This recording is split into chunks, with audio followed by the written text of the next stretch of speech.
It's a new day in America, and a new president is at the helm of our nation, a deeply divided nation.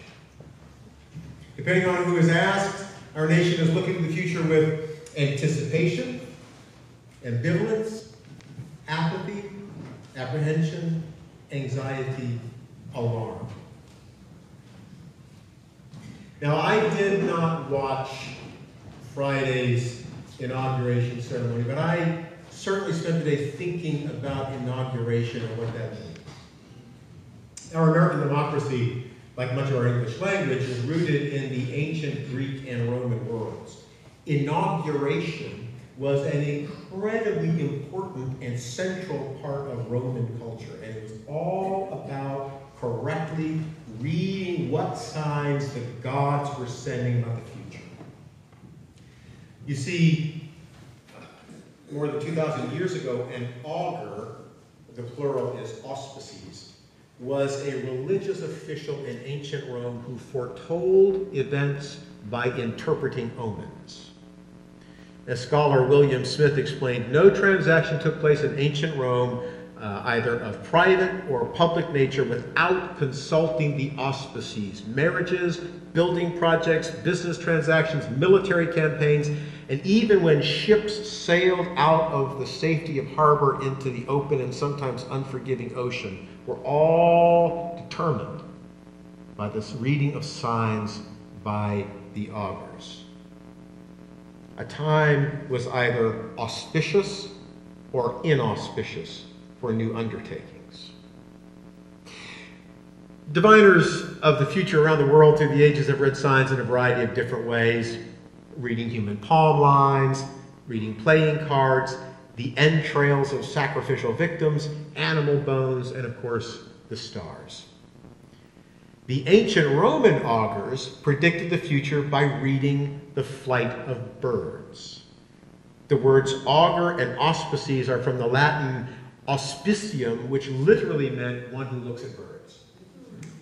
The Romans didn't believe in the separation of church and state. However, as the Roman orator Cicero explained, though augurs had the power to interpret the signs, it was ultimately the responsibility of the magistrate to execute decisions as to future actions.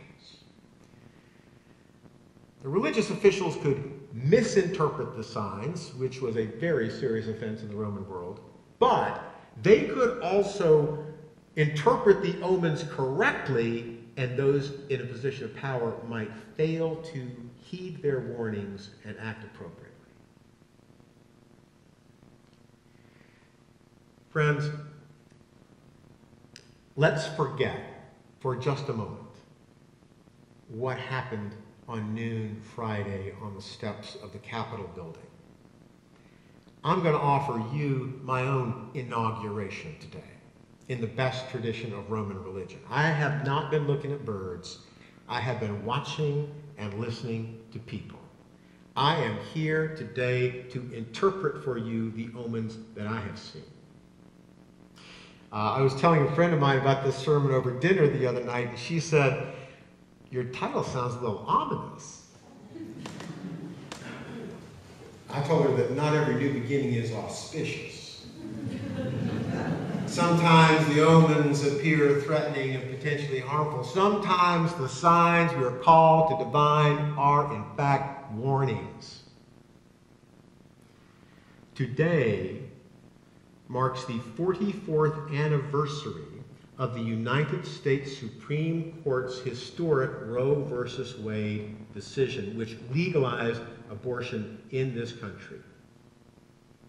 After January 22nd, 1973, doctors no longer would risk their careers by performing abortions, and more importantly, women would no longer risk their lives getting abortions. That decision, along with advances in birth control and family planning, opened the way for women to transform our society through careers in business, politics, academia, medicine, science, and of course, in the not-for-profit world, just like our religious communities. In January of 1973, there were 15 women serving in the United States House of Representatives and Senate combined. That's a little less than 3%. Today, there are 104. That's a little less than 20%. Still not an appropriate reflection of the percentage of women in our population, but it's progress. It's progress. So many structural inequalities that were pervasive in society decades ago have been removed that it's easy sometimes for a younger generation of Americans to take for granted what is and believe that things will only ever get better. Our Unitarian forebearer James Freeman Clarke believed in the progression of humankind onward and upward forever. And I think some people have looked over the past 8 years in America and thought that's exactly the trajectory we were on forever. And guess what? Things change, not always for the better, and some signs are not fortuitous. Some new beginnings are inauspicious. You see, there are some in our society who have been looking back over the past 44 years and seething about the changes that have taken place. They would like nothing better than to turn the clock and the calendar back to a bygone era and give you a refresher course on patriarchy, misogyny, and the disempowerment of women. And don't think it can't happen. I have a friend who grew up overseas. His father was a member of the United States Diplomatic Corps. And in 1976, they lived in Kabul, Afghanistan. Back then, it was a cosmopolitan city in which women were working professionals. They wore Western clothes and makeup, and they enjoyed a level of equality that seems more like fantasy than reality or history in that shrouded, war-shattered, religiously repressive nation today. Do I think that that's likely to happen in this country? Well, some of the signs I've seen of late are that a lot of highly unlikely things have come to pass. And we would be foolish to bury our heads still further in the sand when the signs seem so ominous at the outset of this new era. Now, I did something yesterday that I have never done before. I joined with hundreds of thousands of other committed American citizens to march through the streets of our nation's capital. As a man who loves, respects, and values women as equal partners both in my personal life and in the public sphere, I feel that I have a moral obligation to stand with them and stand up for them in the fight for their full empowerment. The unity principles of the Women's March on Washington yesterday were pretty straightforward. Women's rights are human rights, and human rights are women's rights. And that to achieve a just society, we need to end all forms of violence, ensure reproductive rights for women, and civil rights for all, including immigrants, lesbian, bisexual, transgendered, and queer citizens, and disabled persons, and establish environmental justice. Now, most of us, ensconced here safely in our little liberal bubble of Montclair, New Jersey, in our blue state, we hear this list and we think, absolutely! To borrow a line from Thomas Jefferson in our own Declaration of Independence, these are inherent and inalienable rights. Who could possibly disagree with these ideas? Who indeed? Well, some of our fellow citizens who see not in these values a promise for the future, but a threat to their way of life. We are a deeply divided nation. In America today, state-sanctioned violence, from capital punishment to the casual use of lethal force by police officers against citizens of color, seems to be completely acceptable to a segment of our society. To some in America today, civil rights seems to mean you be civil, and we'll consider letting you keep some of those rights, like voting, maybe, get an ID. Violence against women, sexual and otherwise, is epidemic, and violence against minorities has spiked since the November election. LGBTQ rights, look to North Carolina for a crash course on where our country could be headed. People will act against their own self-interest because hate blinds and fear drives us all to do things that reason would never conscience. Do not underestimate the human capacity for callousness and cruelty. History has taught us as much as we are prepared to learn on these points. Immigrant rights. Undocumented immigrants may face deportation tomorrow. Tomorrow! And lawful immigrants of a certain religion may be required to register with the government. And if that happens, then we are all going down to the Essex County Courthouse together to register as Muslims. All of us, we're going to take our kids with us. Because they need to learn from our examples about civil disobedience in the face of injustice and standing up for our democratic and religious values in the face of oppression. We will not back down.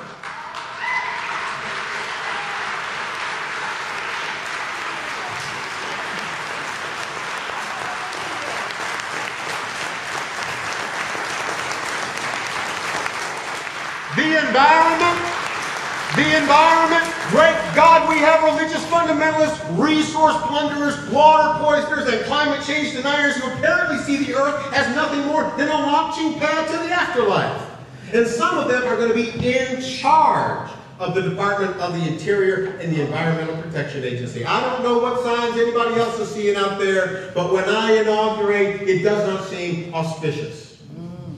But what worries me most on this historic anniversary of a decision that freed women from bondage, broke the chains on women, the bondage of male reproductive dominance, and empowered women to decide the trajectory of their lives, is the heart and the head that will be guiding the ship of state as it pushes out of the harbor into the uncharted ocean of the next 4 years.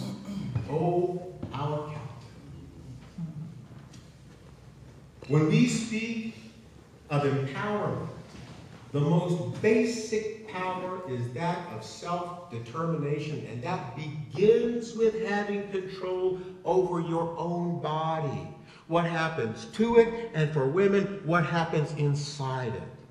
Women's reproductive rights are about health, welfare, human agency, and empowerment, and women deciding if and when they're going to get pregnant. This power of self-determination allows them to be authors of their futures, not disposable characters in somebody else's story. As human beings, it makes them subjects for full consideration, not merely objects of desire.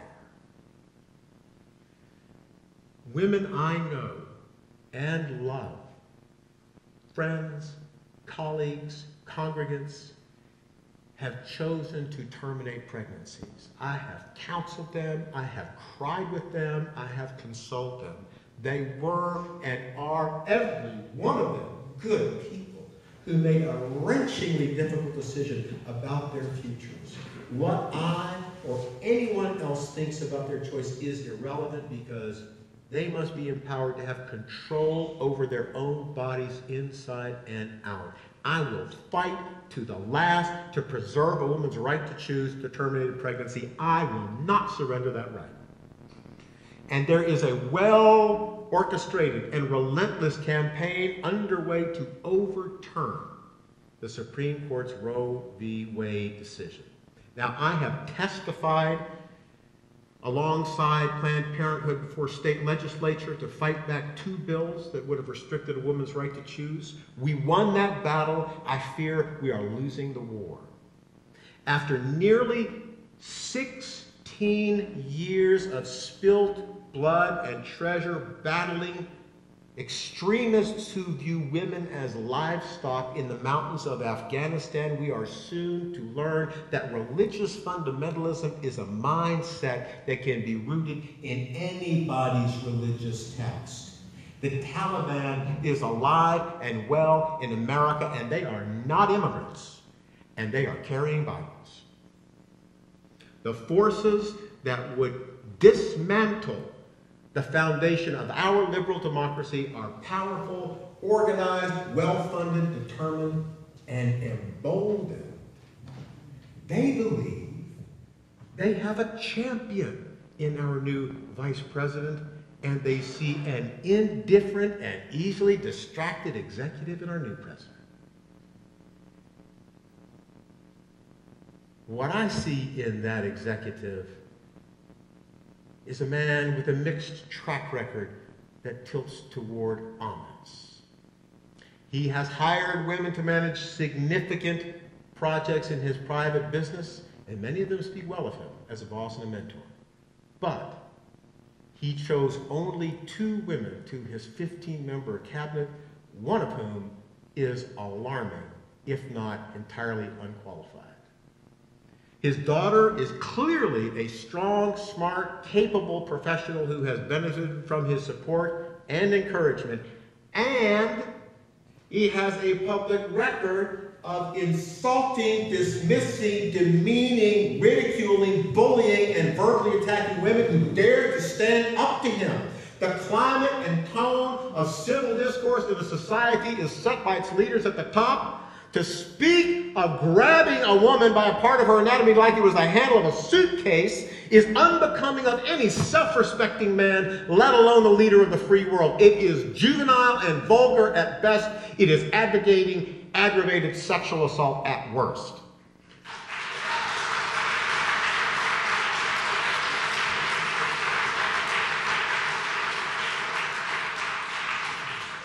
In our ancient reading this morning, the book of Proverbs asked, a good wife, who can find? It then goes on to describe not just a good wife, but a good woman. Not just a good woman, but a good person. Trustworthy, doing no harm, providing for her household, supervising her workers well, making property transactions and profitable business decisions.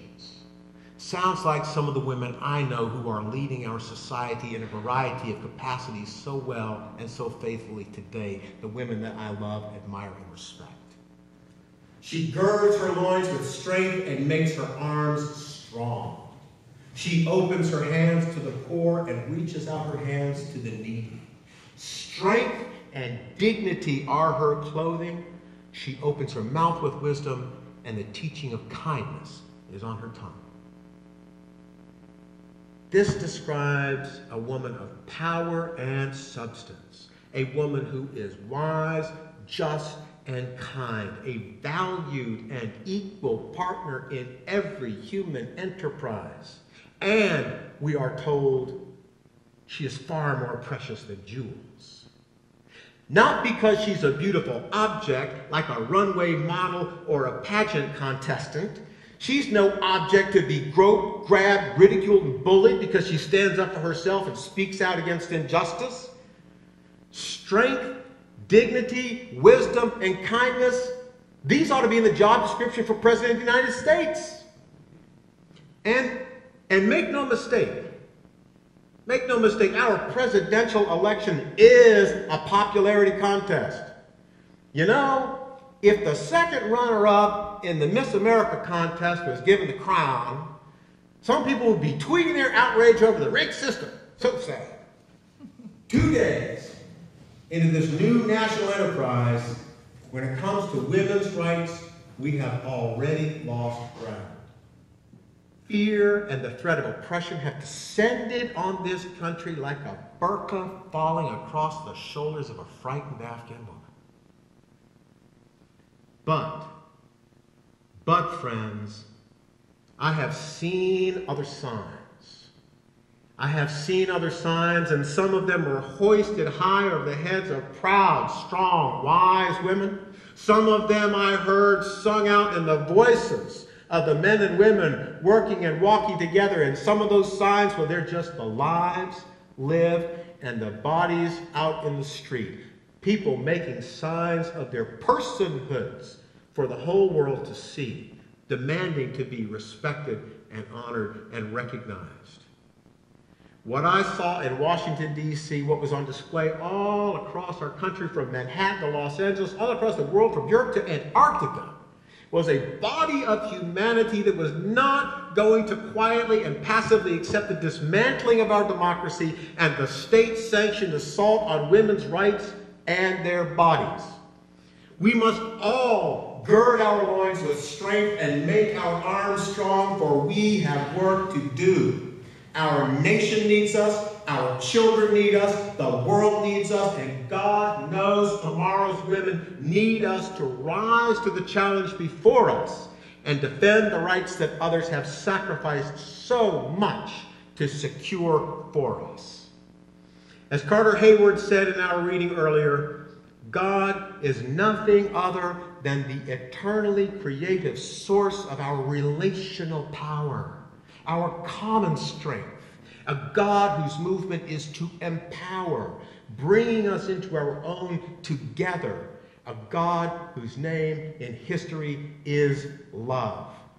Love is calling us to action. Love is summoning us into deeper, closer, stronger relationship. Love is the source of our common strength and the seed of our inspiration. Love is the name of a God whose movement is to empower. Will you say yes to love? Yes. Will you say yes to strength? Yes. Will you say yes to power? Yes. Let us go forth in strength and power, and may the blessings of all that is good and holy be within us, be among us, and be upon us as we inaugurate a new campaign in the name of love and justice for all people. Amen. Amen.